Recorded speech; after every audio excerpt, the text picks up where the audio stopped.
আসসালামু আলাইকুম। এখন আজকের ক্লাসের মধ্যে আমরা ভয়েস চেঞ্জ কীভাবে করতে হয় এটা আমরা শিখব, ঠিক আছে? দেখো, প্রথম যে এক্সাম্পলটা আমি যাচ্ছি এখানে কি আছে, উই প্লে ফুটবল, ঠিক আছে? তাহলে ভয়েস করার আগে আমরা যে কাজটা করতে হবে সেটা কি, সাবজেক্ট অবজেক্ট আর মূল ভার্ব কোনটা এটাকে চিনতে হবে, ঠিক আছে? তাহলে এখানের মধ্যে সাবজেক্ট আছে কি উই, এটা হচ্ছে মূল ভার্ব, এটা হচ্ছে কি অবজেক্ট। আমি বুঝার লাগে এখানে সাবজেক্ট নাম, এটা হচ্ছে মূল ভার্ব, এটা হচ্ছে কি আমার অবজেক্ট, ঠিক আছে? তাহলে আমি রুলসের মধ্যে কি লিখলাম, অবজেক্ট প্রথমে সাবজেক্টে পরিণত হয়। আমরা জানি অবজেক্ট থাকে সবার শেষে, সাবজেক্ট হলে কি সামনে চলে আসবে, ঠিক আছে? ফুটবল আছে শেষে, অবজেক্ট সামনে চলে আসবে। তাহলে এটা কোন টেন্স, সাবজেক্ট প্লাস মূল verb present form plus object, মানে এটা প্রেজেন্ট ইনডিফিনিট টেন্স, যার কারণে এম ইজ আর থেকে যে কোনো একটা হইব। তাহলে ফুটবল যেহেতু খেলা বুঝিয়েছে যার কারণে এখানে হেল্পিং মানে ইজ হইব। তারপর 3 নম্বর রুলসে গেছিলাম মূল ভার্বের টাইম তাহলে বিন বসে, হ্যাভ এর তাহলে বিন বসে। 5 নম্বর রুলস কি ছিল, মূল ভার্বের পাস্ট পার্টিসিপল ফর্ম, তাহলে প্লেয়ার পাস্ট পার্টিসিপল ফর্ম হচ্ছে প্লেড, ফুটবল ইজ প্লেড। তারপর 6 নম্বর রুলস কি গেছিলাম দুইটি অবজেক্ট তাহলে এখানে মানে একটা অবজেক্ট আছে ফুটবল, দুইটি অবজেক্ট নাই যার কারণে এটা বাবা দখল নাই। 6 নম্বর আছে 7 নম্বর প্রিপজিশনে যদি বাই ওয়ার্ড বসে বাই লিখলাম, তারপরে সাবজেক্টের অবজেক্টিভ ফর্ম উই আছে আমাদের এখানে আসে, ঠিক আছে? শেষ।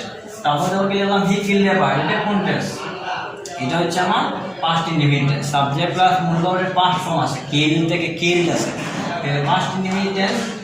তাহলে তাকে তাহলে আমার হেল্পিং ভার্ব হিসেবে ওয়ান অথবা ওয়্যার আমার বসাই দিব, ঠিক আছে? তাহলে এটা যেহেতু আমার এ বার্ড আছে অবজেক্ট, সাবজেক্ট হচ্ছে হি, কিল হচ্ছে মূল ভার্ব। তাহলে এ বার্ডটা আমরা প্রথমে সাবজেক্টে আনলাম এ বার্ড, তারপরে এটা যেহেতু পাস্ট ইনডিফিনিট টেন্স যার কারণে ওয়াজ তো ওয়্যার হবে। তাহলে এ বার্ড মানে সিঙ্গুলার আছে একটি পাখি, যার মানে হেল্পিং ভার্ব হিসেবে কি হলো ওয়াজ লিখব। তাহলে এ বার্ড ওয়াজ, তারপরে কি মূল ভার্বের ফার্স্ট পার্টিসিপল ফর্ম হচ্ছে কিল বাই, এর অবজেক্টিভ ফর্ম হচ্ছে হিম। তারপরে কি লিখলাম দেখো দে আর ফ্লাইং কাইটস, মানে কি তারা উড়ে উড়ে দিচ্ছে, সাবজেক্ট প্লাস মূল ভার্বে এম ইজ আর আছে, তারপরে সরি হেল্পিং ভার্ব হিসেবে আর আছে এম ইজ আর, মূল ভার্বে এনজি আছে, তারপর অবজেক্ট, মানে কি এটা প্রেজেন্ট কন্টিনিউয়াস টেন্স। এখানে অবজেক্ট আছে কি আমার কাইটস, মানে তারা ঘুরে উড়াইতেছে, কাইটস মানে কি প্লুরাল আছে যার মানে এম ইজ আর থেকে আর হইব।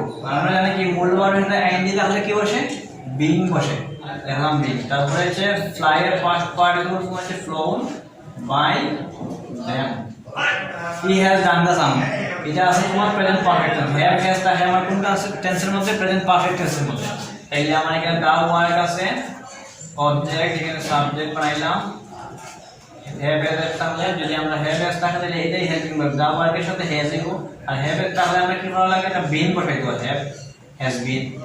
তারপরে মূল ভার্বের পাস্ট পার্টিসিপল ফর্ম হচ্ছে ডান, তারপরে বাই, তারপরে হিয়ার অবজেক্ট হচ্ছে him. The cow gives us milk, এখানে আমাদের আস একটা অবজেক্ট মিল্ক একটা অবজেক্ট, তাহলে আসটা যে সামনে আই এটা কিন্তু প্রেজেন্ট ইনডিফিনিট টেন্স। তাহলে প্রেজেন্ট ইনডিফিনিট টেন্স তাহলে কি হইব এম ইজ আর থেকে দেখুন একটা হইব, ঠিক আছে? তাহলে এখানে আমরা উই যেহেতু প্লুরাল আছে মানে আর হইব, we are given first participle form হচ্ছে গিভেন, তারপরে দ্বিতীয়টা তাহলে আমরা কি বলি দ্বিতীয় কি আছে আমাদের মিন্স বাই, দা কাউ হচ্ছে সাবজেক্ট, তাহলে আমি এটা অবজেক্টে নিয়ে আসলাম। শেষ। আশা করি সবাই বুঝতে পারছেন। ওকে, আল্লাহ।